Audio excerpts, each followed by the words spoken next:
hay una serie de beneficios que dan esta figura del fideicomiso. En la ley de compras y contrataciones no está contemplada la figura del fideicomiso, primero porque la ley de compras y contrataciones es 5 años, un lustro más vieja que la ley del fideicomiso, y segundo porque si analizamos la naturaleza de las transacciones que se hacen mediante la ley de compras, sería ilógico pensar que uno va a contratar o a crear un fideicomiso para la provisión de papel higiénico a una institución pública o de resma de papel, o incluso para una construcción de una obra cuando se hace mediante el esquema tradicional de contratación de obra, porque si tú vas a construirme un edificio de oficinas gubernamentales, yo te voy a pagar según las ubicaciones que tú me vayas trayendo. Entonces, el costo que generaría meter a una fiduciaria de por medio, incluso la misma naturaleza, no ameritaría que se constituya un fideicomiso para esto. Sin embargo, la ley 4720 de alianza público-privada sí contempla la constitución de fideicomisos de alianza público-privada y establece que este fideicomiso de alianza público-privada lo que procura es administrar los bienes y los derechos aportados y emitir y respaldar emisiones de oferta pública de valores para esos fines. Entonces,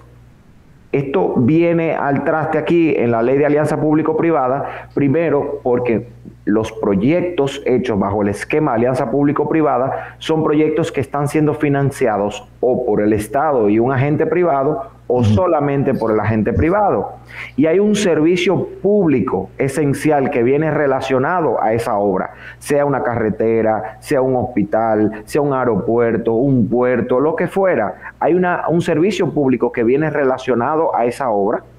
y por lo tanto, como el privado va a ejecutar ese servicio para repagarse la inversión realizada, a través del fideicomiso se prestan las garantías necesarias para saber que ese servicio público se va a operar y administrar de la manera adecuada. Entonces, la naturaleza del esquema de alianza público-privada sí nos empuja a ver el fideicomiso como una solución ante los riesgos de que el servicio público que se vaya a ofrecer o la operación y administración de una obra de infraestructura pública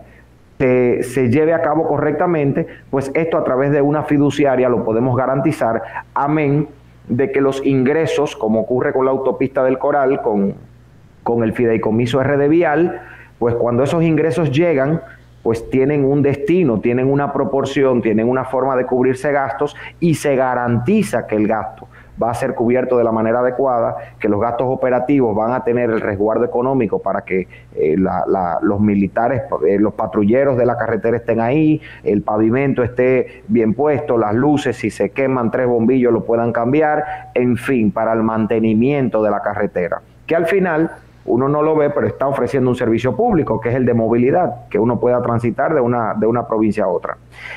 Ahora, ya que tocaste el tema de RD Vial y era el que yo estaba pensando, sería bueno, por ejemplo, ¿quiénes participan del fideicomiso de RD Vial? En ese caso se crea un fideicomiso donde los aportes los hace el Estado Dominicano a través de las recaudaciones que recibe en los distintos peajes que conforman las autopistas de RD Vial. Esto lo maneja, evidentemente, Fiduciaria Banreservas, es lo que la lógica indica, porque es el banco del Estado, y la Fiduciaria Banreservas se encarga de garantizar que que en ese contrato o ese acto jurídico que se suscribió al principio, todos aquellos propósitos para los cuales tiene destino el dinero que se recibe en los peajes se cumpla. Que lo ejecute obra pública, que lo ejecute este o aquel, porque la fiduciaria no tiene un camión compactador, porque no tiene una planta de asfalto, demás. Evidentemente esto es así. La fiduciaria lo que sirve es como garante, vigilante y guardiana de que esos fondos estén ahí, de que se utilicen correctamente y de que se esté cumpliendo con el cronograma pautado en el acto jurídico o contrato de fiducia para que ese negocio jurídico se lleve a cabo. Eso en una ocasión me explicaban a propósito de la fiduciaria del Banreservas y el fideicomiso de RD Vial, porque yo decía, bueno, pero ahí puede haber hasta un no digamos con conflicto de intereses, pero puede haber como una cierta cosa, porque al final somos humanos. El banco es del Estado, obra pública es del Estado, el que nombran en el Banreserva lo nombra el presidente, el que nombran en obra pública lo nombra el presidente, se conocen del partido, esto, lo otro, es un dinero que va allí,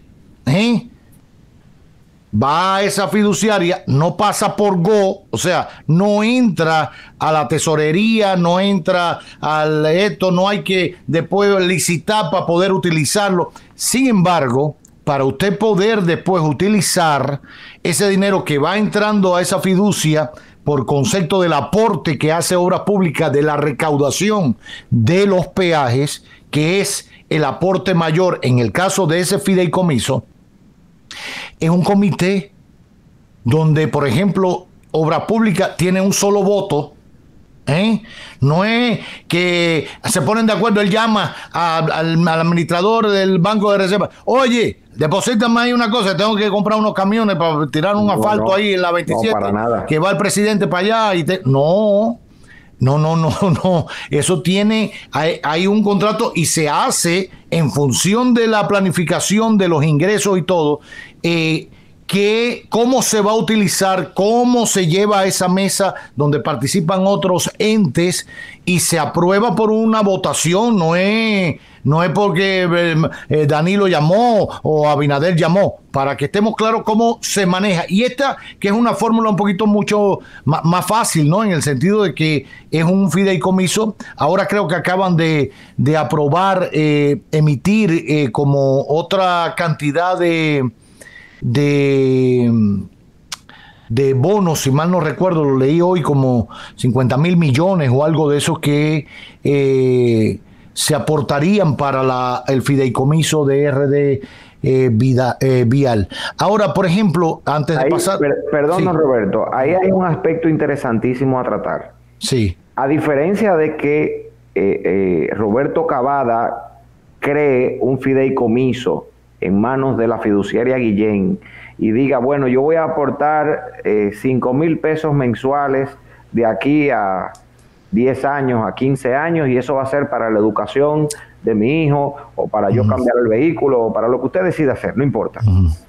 Aquí es distinto, porque en RD Vial usted no tiene un aporte estable, predecible. Usted puede hacer una estimación de cálculo según el movimiento del año, y usted puede saber que en Semana Santa va a entrar más dinero que quizá que en febrero, pero usted puede decir que en octubre va a entrar menos que en diciembre, pero usted depende de la cantidad de vehículos que pasan por ahí, y eso es no, por ejemplo, escúchame que te interrumpa, ¿quién iba a pensar que en el 20 casi no se iba a transitar por los peajes, por ejemplo? Y de hecho, en el 20... En los momentos en que se transitó, que no había todavía toque de queda, te estoy hablando del año 2020 en medio de la pandemia y de todo, muchas veces el peaje se dejaba libre. ¿Recuerdan esto? No había empleados para cobrar. Los peajes, claro, se dejaban libres para transitar. Por ende, no entraba un dinero a ese fideicomiso, que es por concepto de eso. Entonces, eso no había manera de prever que iba a venir una pandemia, no había una proyección. Ahora hay que seguir buscando dinero, como ese periodo que hubo poca recaudación, que al final iba al fideicomiso, ¿cómo se repone? Porque hay que seguir manteniendo la carretera.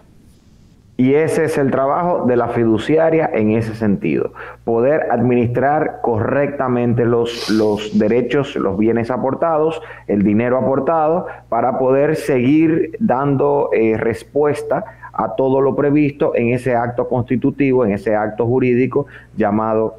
contrato de fideicomiso. Entonces, de hecho, con esa anécdota que usted hace, recuerdo que había, cuando el toque de queda estaba, por ejemplo, a las 7 de la noche, yo conozco gente que me decía, bueno, yo salgo a las 6:30, ya para la hora del toque de queda, yo habré cruzado por el frente del destacamento de las Américas y yo le doy hasta Punta Cana o le doy hasta Romana y no me veo ni con policías ni con peajes, porque los abrían. Entonces, claro, esas son cuestiones que incluso incidían en la conducta y el comportamiento de muchos ciudadanos. Y esas son cuestiones que una fiduciaria, un fideicomitente no puede prever de manera muy específica o puntual. Pero todo esto incide. Aquí lo importante es que el fideicomiso genera importantes garantías por la transparencia y la confiabilidad. Yendo con el tema puntual de la cantidad de fideicomisos que ha abierto el gobierno, lo primero que hay que señalar, hay que decirlo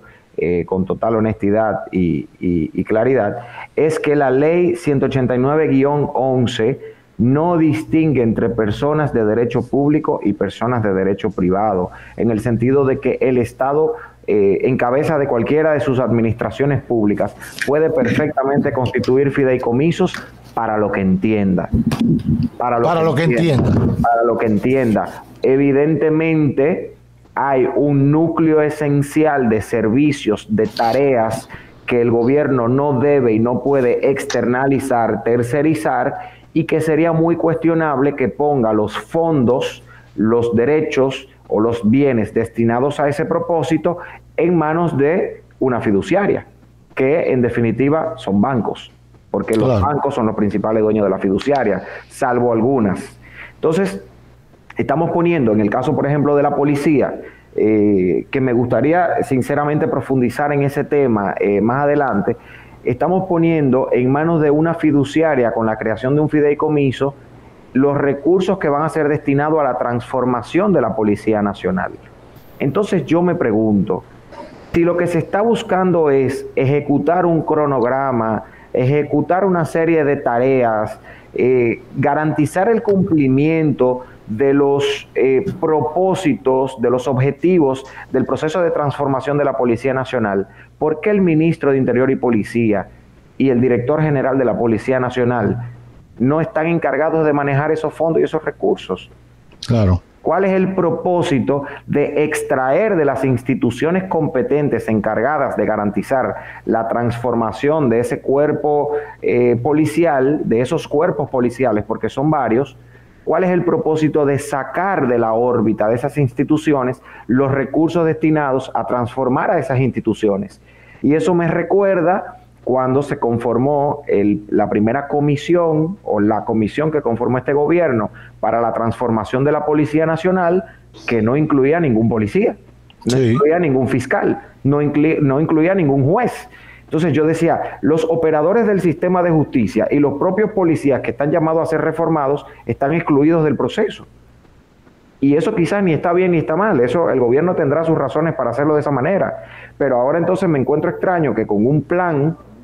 o me llama la atención, que con un plan ya definido para llevar a cabo la transformación de la Policía Nacional, que ojo, espero que dé el resultado que necesita la sociedad dominicana, porque todo el mundo tiene que apostar a que eso suceda de la mejor manera y que los resultados se vean. Y todo lo que pueda aportar cualquier ciudadano de este país para que eso ocurra tiene que aportarlo, porque es una necesidad que es impostergable, dar esas soluciones. Pero me parece muy llamativo, extraño, que los recursos destinados a que se produzca esa transformación no se han puesto en manos de quienes están llamados a liderar esa transformación, que es el Ministerio de Interior y Policía y la propia Dirección General de la Policía Nacional.